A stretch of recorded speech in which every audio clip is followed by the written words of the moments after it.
¿qué tipo de apoyo recibió? Yo he iniciado varias empresas, no todas existen, o sea, también ha habido fracasos.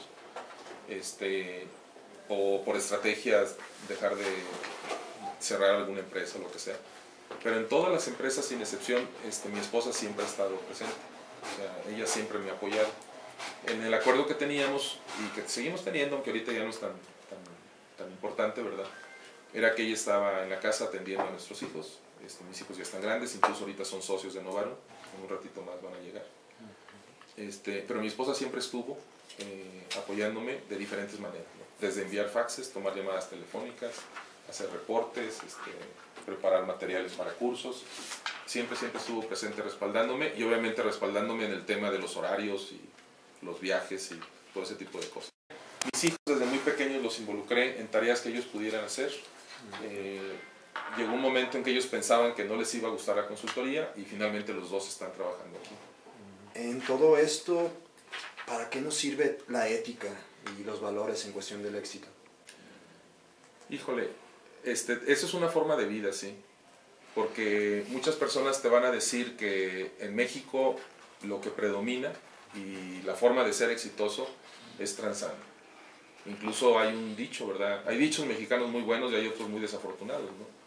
El de la tranza, pues es el que no tranza no avanza, ¿no? Lo que yo les puedo decir es de que quizás las empresas que yo conozco, ¿verdad? Que deben de ser más de 200 o 300, tanto en el país como fuera del país, a lo mejor un 70%, 80% viven ese principio. Nosotros lo que hacemos cuando llegamos a una empresa de ese tipo es que gradualmente vamos trabajando con el director para que él se dé cuenta del efecto que tiene en sus colaboradores, porque ellos se enojan mucho cuando un colaborador les roba, pero los colaboradores se dan cuenta de cómo les roba y de cómo le engañan. ¿Sí? Entonces es muy difícil que tú le digas, no hagas eso porque nada más yo lo puedo hacer. Y así como te digo eso, también les digo que hay un 30 40% de empresarios aquí en León, en México, en todas partes, pero de repente pensamos que en León no los hay y sí los hay, súper honestos, rectos, que trabajan bien y que dan, ahora sí que al César lo que es del César y a Dios lo que es de Dios, que tratan bien a sus empleados, que cuando los liquidan adecuadamente, que buscan darles un mejor salario. Incluso yo he vivido casos de empresas en 3 o 4 años en punto de equilibrio, que en una lógica empresarial tradicional sería cierra la empresa, ¿para qué pierdes el tiempo? Y él me decía, no, yo no voy a cerrar la empresa porque yo no puedo dejar a estas 600 familias sin un ingreso, ¿no? Y por ejemplo, esa empresa la ayudamos a volver a recuperar la ruta de las utilidades. Pero la gente sabía perfectamente que la empresa no estaba haciendo dinero y que el empresario los estaba manteniendo. Entonces ya es una convicción personal. Obviamente, pues yo lo que pienso es que así debería de ser el mundo, ¿no? Deberíamos de trabajar con ética, con valores, e incluso sería mucho más sencillo, porque las empresas serían más eficientes, curiosamente. Porque por la desconfianza, como todos piensan que el león es de su condición, si yo soy tranza, pienso que todos son tranzas. Entonces ahora pongo supervisiones, jefes, cámaras y un montón de cosas que me cuestan para que no me roben, ¿no? Pero cuando hay un ambiente de confianza y respeto mutuo, te ahorras todo eso. Mucha gente piensa que la situación del país no se da para que pueda uno emprender o tener un negocio, ¿no? Pero en su experiencia personal, ¿qué tanto afecta la economía del país para ser un emprendedor? Es que depende mucho de tu formación como persona, ¿sí? Los chinos tienen un concepto muy interesante de lo que son las amenazas y las oportunidades. Para ellos no existen la palabra por separado, ¿sí? De hecho, la palabra que ellos utilizan es crisis. Entonces, cuando tú le pides a un chino que escriba la palabra crisis, va a escribir 2 ideogramas. Un ideograma de eso significa oportunidad y el otro significa amenaza, ¿sí? Entonces, es muy interesante porque desde niños saben que las crisis, vamos a pensar en una crisis económica, puede ser de otro tipo. Cualquier tipo de crisis va a tener oportunidades y va a tener amenazas. El doctor Adices, que es el que maneja este programa de Top Leaf, inventó una palabra para poder traducirlo en chino al español o al inglés. En inglés le llama o por threat, que en español sería o por amenaza.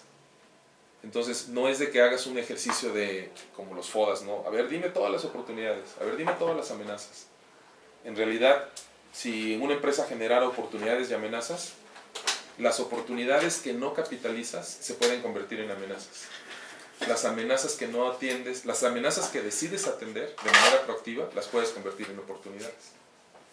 Entonces, por ejemplo, nosotros nacimos como empresarios, mi esposa y yo, en el 92, y en el 94 vino el famoso error de diciembre, y en el 95 tuvimos que despedir a muchos de los consultores.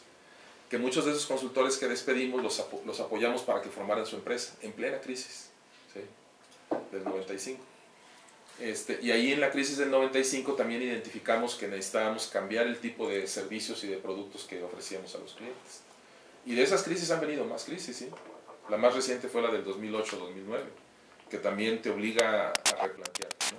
Entonces, yo pienso que hoy es el mejor momento para emprender en México. Y bueno, situándonos en un momento actual de lo que es Novarum, de lo que es Roberto Bonilla, ¿cuál considera que es su principal motivación al día de hoy? Mi principal motivación tiene que ver con la transformación del país. O sea, y está relacionado con los valores. Porque lo que buscamos Orquestando México, a diferencia de Novarum, Novarum es una empresa, pero Orquestando México es un movimiento social. Lo que buscamos es que cada mexicano sea responsable y respetuoso de la ley. O sea, si se fijan, es algo bien sencillo. O sea, respetar la ley tiene que ver ya con todos los aspectos que mencionábamos de valores. Y en ocasiones me dicen, oye, pero es que hay leyes que son absurdas. Bueno, pues entonces ponte a trabajar para que modifiquen la ley. Ay, pero ¿cómo voy a poder yo? Pues busca a tu diputado, busca a tu senador, y ahí vas avanzando, ¿no? Y la otra parte de responsable es que las personas seamos confiables, ¿no? Que lo que yo prometí yo lo cumplo. Entonces, eso es lo que buscamos en Orquestando México. Y también en Orquestando México lo que buscamos es influir en líderes, porque mucho de la transformación de este país es a través de líderes, que a su vez tienen influencia sobre más personas. Líderes que les ayudemos a pensar en lo que no pensaban, ¿sí? Para que empiecen a ver lo que no veían de la realidad social que vive México y que empiecen a actuar donde no actuaban. Entonces, por ejemplo, varios de nuestros clientes son ya certificados como empresas socialmente responsables. Incluso algunos de los proyectos a los que nos invitan a apoyar en su arranque ya son empresas que desde que van a nacer ya tienen destinado un porcentaje de las utilidades para trabajo de desarrollo de la comunidad donde van a estar. ¿Podría darnos algún consejo a todas estas personas que buscan emprender? Primero, es resumiendo, ¿verdad?, parte de lo que vimos, tengan claro lo que quieren hacer con su vida. O sea, la vida se pasa rapidísimo. O sea, y yo sé que eso lo han escuchado muchas veces a sus papás, a sus abuelos y demás, pero la vida sí se pasa muy rápido. Una vez un primo me dio un consejo, me dijo, mira, yo tenía como 10 años, 11 años. Me dijo, de aquí a los 30 años, haz lo que quieras. A los 30 años ya ponte las pilas. ¿Sí? Y claro, él lo decía por su experiencia personal. No lo tomé así tan al pie de la letra, ¿no? Pero sí era un referente de decir que a los 30 años como que hay que poner ya más atención a lo que estoy haciendo en la vida. Yo les diría que para la velocidad a la que está ocurriendo el mundo, disfruten la etapa en que son estudiantes, pero ya de los 25 años en adelante, sí hay que enfocarse muy bien en qué es lo que quieres hacer. Quizás a lo mejor llegaste a los 25 años como de vuelo, ¿no? ¿Por qué estudiabas quinto? Pues porque seguía de cuarto de primaria, ¿verdad? ¿Y por qué entrabas a la secundaria? Pues porque es lo que sigue después de la primaria. ¿Y por qué entraste en la carrera? Porque es lo que sigue después de la prepa, ¿no? Y a lo mejor te equivocaste en la carrera que escogiste, que es uno de los primeros errores que se pueden cometer. Tampoco hay problema, ¿sí? O sea, corrígelo a través de una maestría, de diplomados, enfoca lo que tú quieras hacer. O sea, no te estés lamentando por el pasado, sino empieza a construir el futuro. Hay dos libros muy útiles para esto. Uno que se llama Business Model, que es el libro que típicamente se maneja para crear modelos de negocio. Osterwalder, Business Model Generation, que es uno de los...